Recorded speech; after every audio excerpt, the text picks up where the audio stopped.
Hey there, legendary souls. Welcome back to Unconventional Counseling. It's been a minute, and yeah, here we are. So, this Mercury retrograde and Venus retrograde has been kicking my ass. Internally, mostly. Um, but it's just been this like reckoning with deeper parts of myself, parts that I've known, but parts that I'm also a little scared of.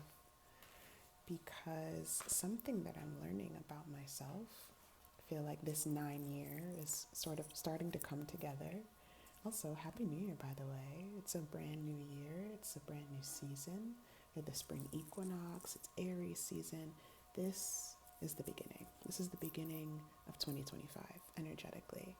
And if you've been feeling it, kind of the foreshadowing of it in the winter time, there are probably lots of things that are coming up for you this retrograde season that are making you angry, that you're not yet where you want to be, or that are making you feel really drained or fatigued, that you were where you were, right? It's like, I feel like this retrograde season is this portal of time, of space that is really showing us where we've been, who we became because of where we've been, and where we want to go and who we want to become in the process, and how we're responding to our future visions or our past, our realizations of where we were in the past is the gift of this season. And it's hard because it doesn't feel like a gift. It don't feel like a gift. It feels like someone gave you socks for Eid or for Christmas or for Easter or for whatever holiday you celebrate.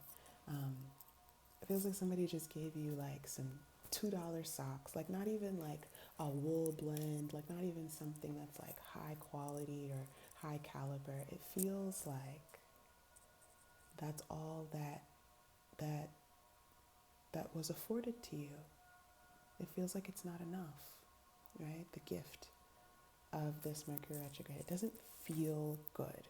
It doesn't feel exciting. It doesn't feel like, oh, I'm so glad that I'm learning this thing about me, or oh, I'm so glad that I'm recognizing that this anger has been there for so long, or oh, wow, I didn't realize how much I judge myself, and I'm so glad to know that, or oh, wow, I didn't realize how insecure I felt about how I look.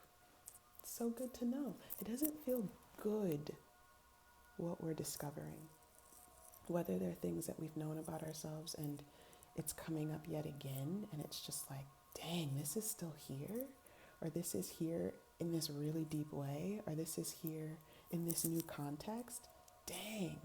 Or it doesn't feel good, even these future visions that we're having of what we do want, because we're so aware that we're here now. We're not quite there. We're not where we want to be. And I've just been reflecting a lot on suffering. I've been reflecting a lot on stress and what the through lines are of them. And that's what it is. It's the deep awareness and recognition that we are here and not there, whether there is the past or whether there is the future. There are things about your past that you really, really enjoyed. Not everything, but some things that you really enjoyed. And they're not with you now, where you are. And there are things about your future that you think are going to be magnificent. You're just ready to sink your teeth into it. You're ready to hold the person. You're ready to have the money. You're ready for all the level up of that new space. But womp, you're here and not there. The gift of this season is the recognition that being here and how we're responding to ourselves by being here will support us in getting to wherever we need to go, or in releasing whatever no longer is here with us, no longer serves us. it's so difficult though, because it's this reminder of being multidimensional beings, right? We're so aware of the past, we are so aware of the future that it can be really hard to be present. It can be really hard to feel gratitude. It can feel really hard to enjoy ourselves sometimes, unless the external, or the thing that we wanted, or the thing that we saved for, the thing that we wished for, is present and manifested and tangible in our reality.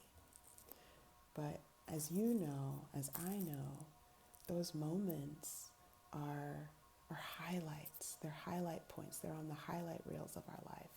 And sometimes the highlight reel, we're in seasons where it's once a week, there is something, or multiple times a week, there is something. And it's just like, wow, this is incredible. This is amazing.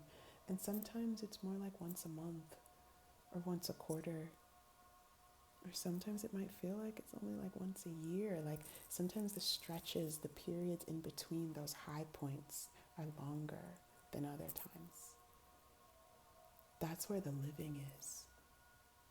And the suffering comes in if we're so focused on the highlight reels, if we're so focused on the high points, and we say that that is our life, but the in-between times aren't our life.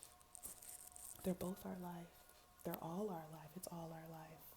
So, how are you responding to not being there yet or anymore? That's where the gift is.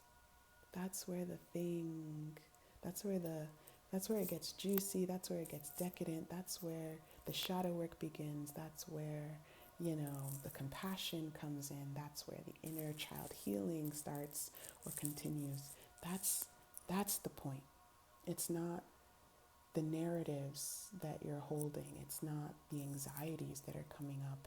It's not the repeated lines of, this isn't happening, I don't like this, this is unfair, this is unfair. If you're repeating yourself, you're not thinking, you're not processing. You're stuck in something, you're stuck in a loop, or you're spiraling, as people call it. Nothing wrong with spiraling, but you gotta kind of ride the spiral. It's very hard to stop a spiral. But if you're not spiraling yet, or if you notice that you're on a loop, what are you feeling? Like, what are you noticing is your response to what all is happening? Are you angry? Are you sad? Are you tired? Do you feel hopeless? Do you feel resentful? Do you feel unenthused and jaded? Do you feel scared? Start there. That is the next step. Start there. I went on a hike today. I'm not going to put an adjective on it. I went on a hike today in a new place, in a new location. And on my hike, I was thinking about other places I've been and other places I've hiked and how they were more scenic. And I was just like, I'm not really enjoying myself. I love walking. I love hiking. But I wasn't enjoying myself because I was so focused on this hike isn't like those hikes. Those hikes were dope. Those hikes were lit. Those hikes were bomb. This one's just meh. This one's just okay. And the message that I received is, there will always be a reason to be upset. There will always be a reason to find something wrong. There will always be a reason to not enjoy yourself. There will always be a reason to be anxious. There will always be a reason to have doubt. Insert whatever you find your feeling tone is when you listen to the loops and you listen to the spirals. Whatever that is for you, insert it. There will always be a reason for that. So because there will always be a reason for that, do you want to choose that? Now that you have more awareness, now that you have more consciousness? Or do you want to be where you are and find something to enjoy? Something that I enjoyed on the hike today was there were so many birds. There were so many bird sounds. It was just like, it was so beautiful. I really love birds. So I was so glad that they joined me on my walk. So, I'm right there with you. We're recalibrating, we're moving through. We got about another week or so left of Mercury retrograde, and then we're going to be in the post-shadow period. So it's going to be time to dig into the lessons even more so. So I'll pause this reading here, this message here, this conversation here, and I'll catch y'all in the future. Bye.